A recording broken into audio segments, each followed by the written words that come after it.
안녕하세요. 한의사 강용혁입니다. 모든 유희는 무익하고 오직 근면 성실만이 공이 있다. 옛날 어린이 인격 수양서인 명심보감에 나오는 말입니다. 아이들은 오로지 열심히 공부하고 어른들은 열심히 일을 해야지 유희, 즉 놀고 즐기는 것은 좋지 않다라는 그런 가치관입니다. 이런 유교적 전통 때문일까요? 예나 지금이나 한국인들 참 공부와 일 속에 너무 파묻혀 사는 게 아닐까 싶습니다. 즐기고 노는 것은 나쁘고 성실하게 일을 열심히 해야 한다는 강박이 머릿속에 꽉 박혀 있는 게 아닐까 싶습니다. 그러다 보니 공부에 지친 청소년들의 우울증은 심각한 수준이고 어른들도 노동시간이 가히 살인적입니다. 그런데 압력밥솥에 김이 빠져나가는 전기 배출구가 없다면 어떨까요? 맛있는 밥이 되기는커녕 열이 올라가다가 뻥 하고 결국 밥솥이 터져버리겠죠. 우리가 원하는 목표를 위해서 열심히 열을 가하는 작업도 해야겠지만 적절하게 숨통을 트여주는 과정 또한 무엇보다 중요한 게 아닐까요? 잘 먹고 잘 자는 것은 생산적인 일을 위한 재충전으로 여기는 반면에 유독 잘 놀고 잘 쉬며 즐기는 유희욕은 한국인들이 죄악시하기가 쉽습니다. 어릴 때부터 공부 아니면 전부 다 노는 것이고 성인이 되어서는 일 아니면 전부 다 노는 것이라는 이런 이분법적 사고도 분명히 존재합니다. 그래서 공부나 일이 아니면 시간 낭비요, 비효율이며 인생을 좀먹는다는 생각까지도 있죠. 하지만 인생이라는 마라톤을 계속 달려나가려면 공부나 일을 잘 하느냐도 중요하지만 얼마나 중간중간에 잘 쉬고 잘 놀며 호흡 조절을 잘 하느냐도 중요할 겁니다. 이러한 여가나 유희가 무익한 것이 아니라 살아가는 과정에서 가해지는 극한의 압력을 견딜 수 있는 유일한 탈출구이자 재충전을 위한 숨통이라는 겁니다.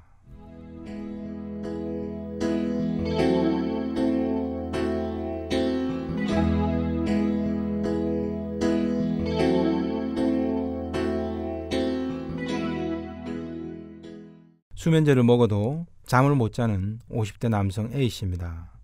낮에 너무 피곤하고 이런 상황이 몇 개월째 지속되니까 지금 마음도 막 불안해져서 이상한 충동까지 생긴다고 합니다. 왜 이렇게 잠을 못 자는 걸까요? A씨는 명문대를 나와서 공기업에서 20년 이상 일해왔습니다. 그것도 핵심 부서에서만 정말 바쁘게 전투적으로 살아왔습니다. 남들보다 조금 더 열심히 완벽하게 잘 하려고 노력해왔던 삶이었습니다. 그런데 몇 개월 전 다른 부서로 옮겼습니다. 잠깐씩 바쁠 때를 제외하면 종종 하루 종일 하나도 일이 없는 때도 있다고 합니다.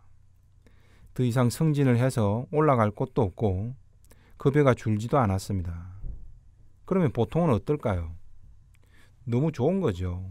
일도 술렁술렁 하는데 급여는 똑같다면 말이죠.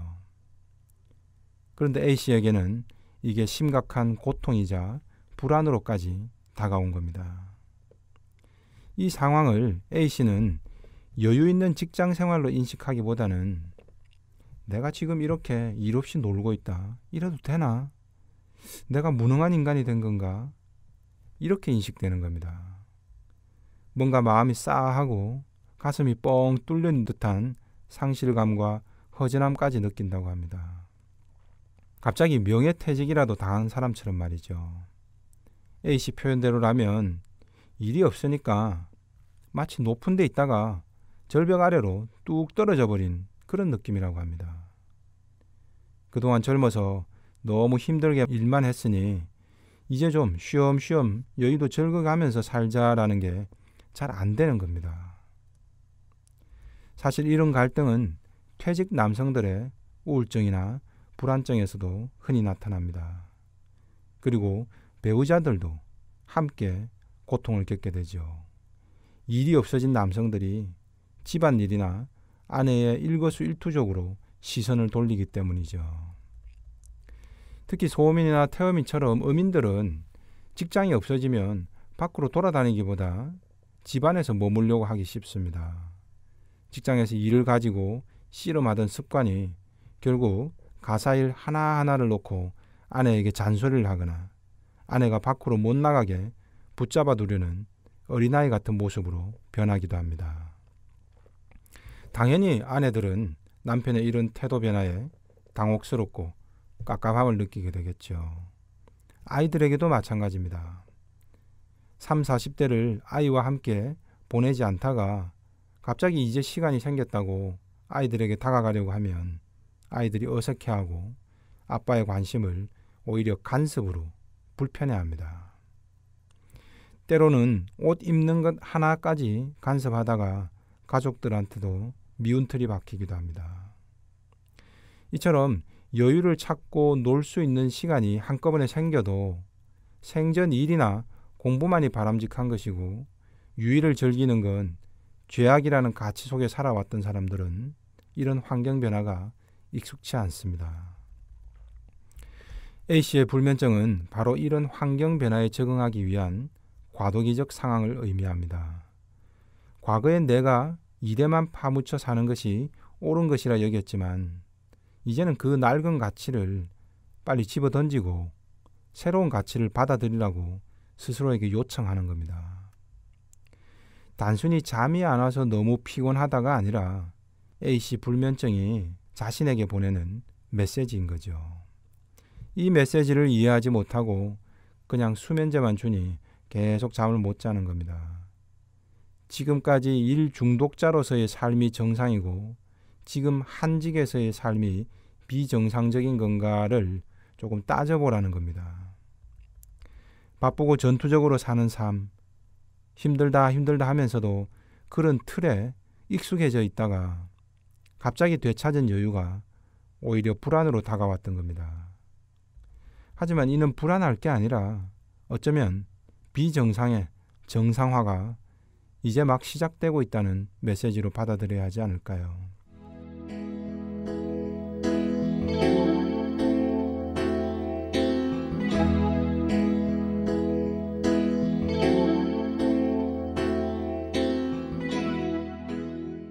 다음 사례는 원인 모를 시력 저하 때문에 내원한 30대 여성 B씨의 사례입니다.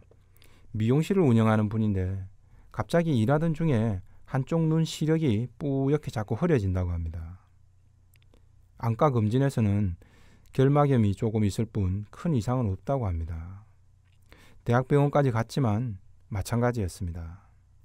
하지만 미용실에만 나오면 불편해서 눈을 비비게 되고 틱장애처럼 계속 눈을 껌뻑껌뻑거리게 됩니다.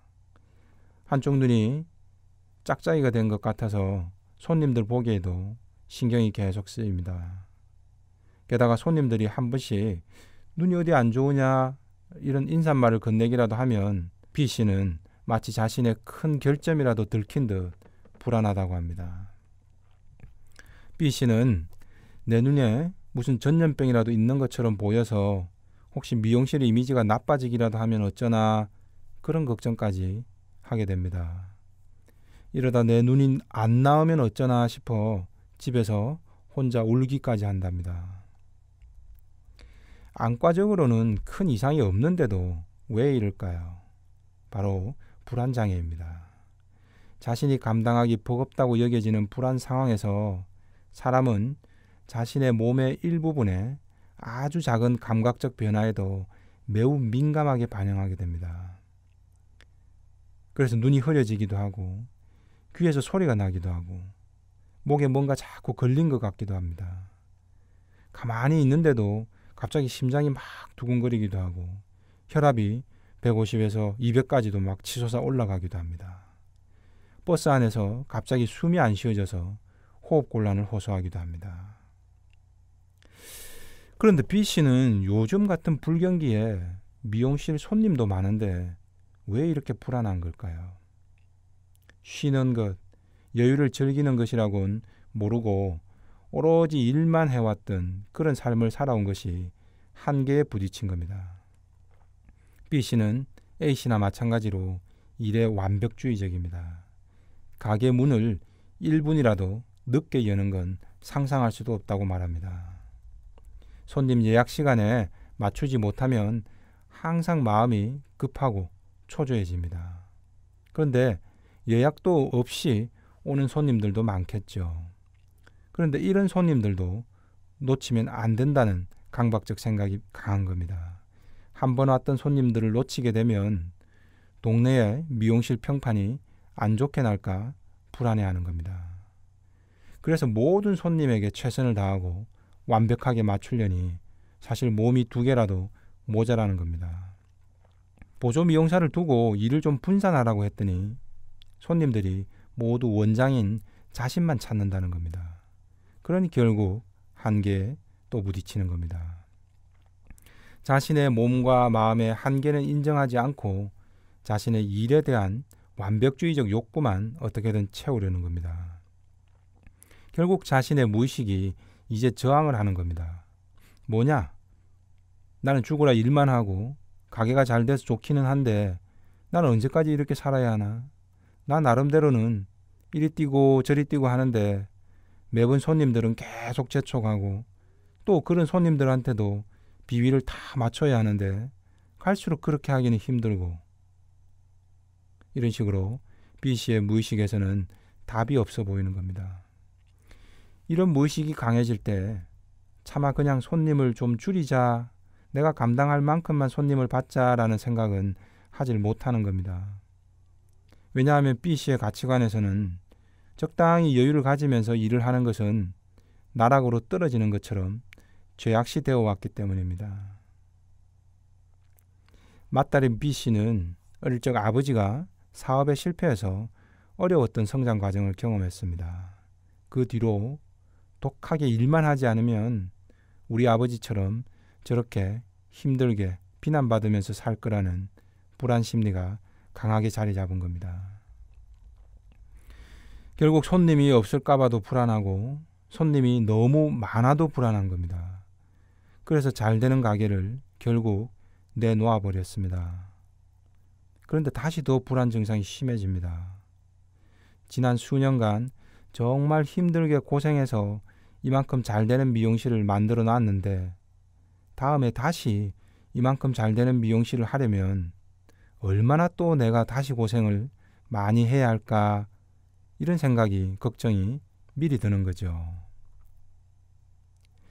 B씨에게 정말 필요한 건 뭘까요? 바로 자기 자신에게 여유를 주고 사랑해 주는 겁니다. 지금까지는 자신의 아버지처럼 될까봐 자신을 매 순간 혹독하게 일로만 몰아붙여 온 겁니다. 남들이 힘들게 한 것이 아니라 B씨 자기 자신이 스스로 불안으로 내몰아갔던 겁니다. 숨통을 열어줄 탈출구를 딱 막아놓은 거죠. 그리고 B씨는 지금까지 백화점에 가서 자기 옷 한 벌 제대로 산 적도 없다고 합니다. 휴일에도 하루 쉬면 매출 손해가 얼만데 라며 오히려 일을 하고 있어야 덜 불안하다고 합니다. 이런 가치관은 어느 정도까지는 사회적 성공에 도움이 됩니다. 하지만 마라톤을 100m 달리기 하듯 계속해서 달려나갈 수는 없겠죠.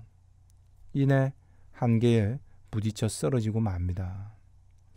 B씨가 불안해져서 갑자기 눈에 문제가 생기는 것도 바로 이런 무의식적 저항 때문입니다. 내 머리로는 도저히 멈추지를 않으니 눈이라도 몸 어디라도 아프게 만들어버려야 그나마 멈추겠구나 싶은 겁니다. 불안을 통해서 나 자신을 그나마 보호해보려는 무의식인 거죠.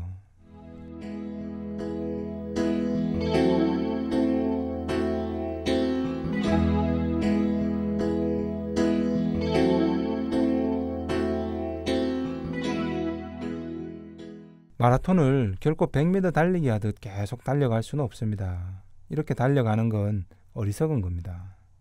나사도 기름칠을 해가며 풀었다 조였다를 해줘야 합니다.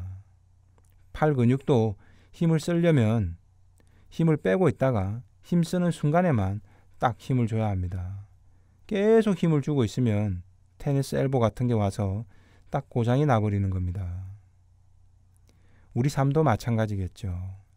적당히 쉬고 놀고 즐기는 쉼표가 없으면 그저 공부만 하고 그저 일만 하는 것이 결코 성실한 것도 열심히 사는 것도 우리 미래가 더 완벽해지는 것도 아니라는 거죠.